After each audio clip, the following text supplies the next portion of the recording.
Alright, so here we are in the ICW waterway. We'll put her in gear and get her straight, and it's going to be a little hard for me to hold the camera and drive and jump on plane, but here we go.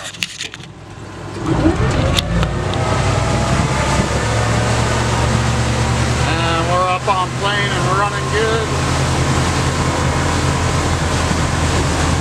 And I got traffic coming, but I'm already doing 32 miles an hour, 35. Haven't even trimmed up yet. There's a little trim, 36. And we are in a 25 mile an hour zone. So I'm going to slow it back down here for a minute.